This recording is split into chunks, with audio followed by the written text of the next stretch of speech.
If you've been paying any attention to crypto this year, you've probably heard the name Hyperliquid. It's kind of been one of the biggest stories out there, with this just explosive growth that has everybody talking.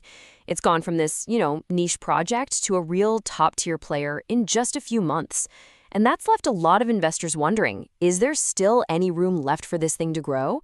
So today, let's peel back the layers and really understand the mechanics, the numbers, and the major risks behind this whole crypto phenomenon. All right, here's our game plan for this explainer. We're going to build the whole case for Hyperliquid from the ground up. First, we'll set the stage with the world of DeFi, then we'll unpack the team's super ambitious vision. After that, we'll look at its crazy market dominance, face the serious risks head-on, and wrap it all up with the big dilemma that every single investor has to think about. Okay, so to really, truly get why Hyperliquid is such a big deal, we first need to understand the world it was born into. And that is the world of decentralized finance, or what everyone just calls DeFi.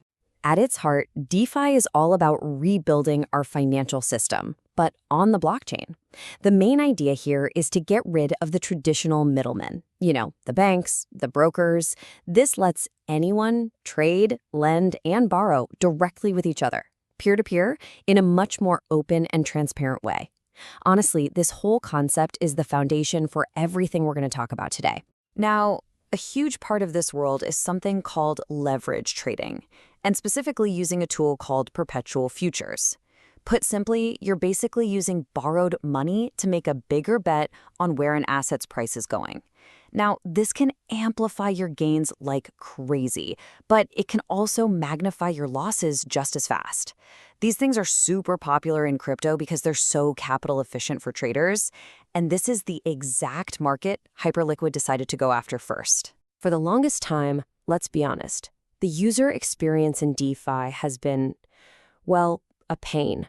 It's frustrating. If you wanted to do a few different things, you had to jump between a bunch of different apps, and each one had its own confusing, clunky interface.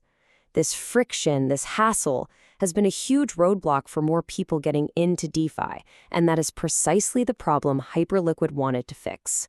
And that leads us right into Hyperliquid's vision. See, most people look at it and just see another trading platform, but they're totally missing the real scale of what this team is trying to build.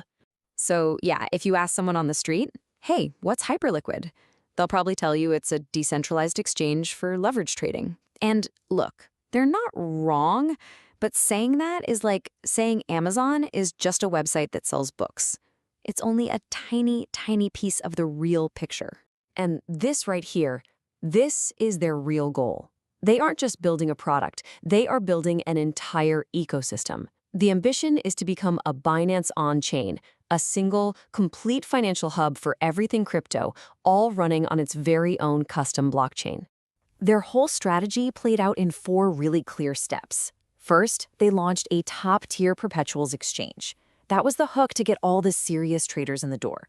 Then they started adding more products, like spot trading.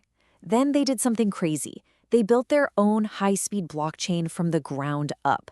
And now they're on the final step, becoming that unified financial hub that solves that friction problem we talked about earlier.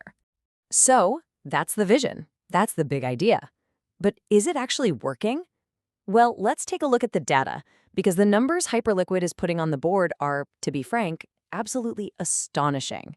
In its chosen battlefield of on-chain perpetuals, Hyperliquid isn't just another player. It's a total juggernaut.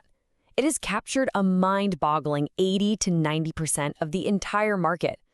I mean, let's be real clear here. It's not really competing with anyone in this niche. It basically is the entire niche.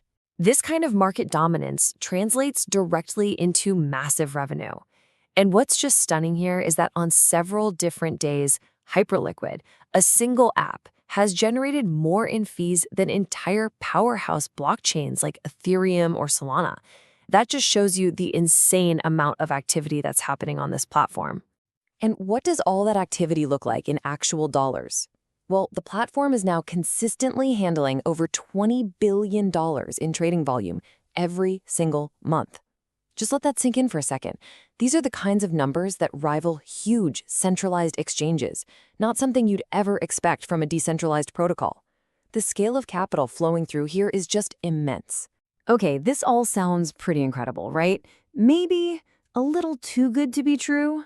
And that's exactly why we need to hit pause here and do a much-needed reality check. Any story with this kind of explosive growth always comes with some pretty significant risks. So, here's the billion-dollar question, really. Is this meteoric rise actually sustainable? Or are there some underlying problems here that could threaten the whole project's long-term success? Let's break down the 5 biggest challenges. First, you've got to ask about airdrop farming. Is this growth real, or is it just inflated by users trying to game the system for a future airdrop?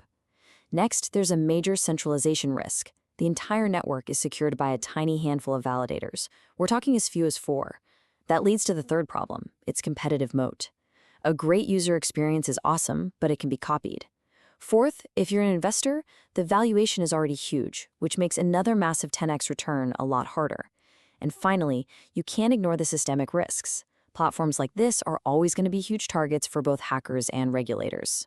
So, after you weigh all that incredible growth against these very serious risks, you land right in the middle of a classic investor's dilemma. And this really puts the two sides of the argument into sharp focus. The bull case, it's undeniable. A visionary ecosystem, an amazing product, just staggering revenue and market share. But the bear case is just as powerful. You've got growth that might be just temporary hype, serious centralization risks, and a competitive advantage that might not last forever. And so this brings us to the final question, the one you really need to be asking yourself. Is Hyperliquid a fragile king? A dominant player today whose kingdom is just built on temporary hype?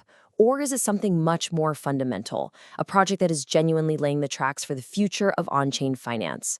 The answer to that question will probably determine one of the biggest stories of this entire crypto cycle.